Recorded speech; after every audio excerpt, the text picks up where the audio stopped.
Hey, fellow 406ers, how are we? Hopefully well.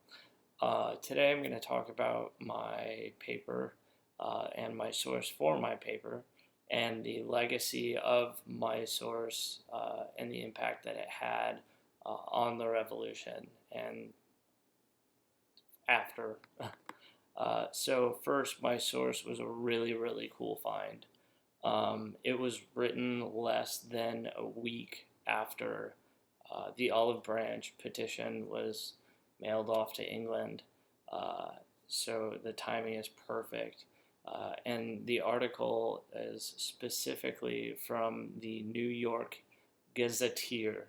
Uh, but the article inside is a compilation of 12 unknown delegates that represent themselves from the colonies.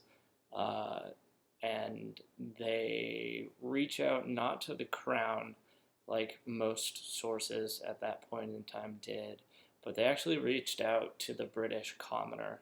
And I think that's what really got me excited about that article in particular. They open it up with, hey, how are you, friends, countrymen, and brethren? And they just keep that kind of tone and very much close to the Olive Branch petition, where it's saying, hey, let's talk about this and maybe we can have some reparations. Um, so that obviously didn't go over very well. Um, but I really want to focus on the idea that they didn't write it to the crown, but rather they wrote it to the commoner uh, and referred to them as their friends and saying, hey, I think that we can carry on the spirit of the Britons and have a positive relationship, or at least a symbiotic relationship. Um, so, uh, Toward the end of the article, they kind of discuss and why are the British so cruel with the taxes and no representation. Um, and they discuss how loyal they've been to the crown and how closely their bloodlines are related.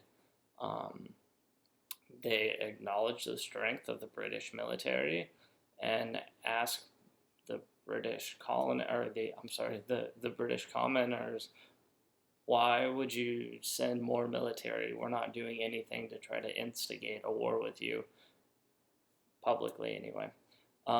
So they go on and they discuss that, the British they are too reasonable to expect the citizens of the colonies to, abide by all these weird taxes that the British don't have to pay. Um, and they really want to help the crown. However, they're in debt too, so they can't really help out. Um, they are kind of SOL. The article finally ties up with this sense of, hey, you have this army on the way, and they're arriving now, um, and we are willing to put our foot down and start this fight if we need to. Um, Ending it with, hey, um, it's cool that you're sending more troops over. However, this is our turf and we're going to defend it. So really the argument for my paper is going to revolve around, how the Olive Branch petition affected not just the colonists, but the British commoner themselves. Uh, you know, I think that the legacy to the revolution is going to be I think the Olive Branch petition pretty much got the official war going. There had been skirmishes here and there, but there hadn't really been a big burst of war.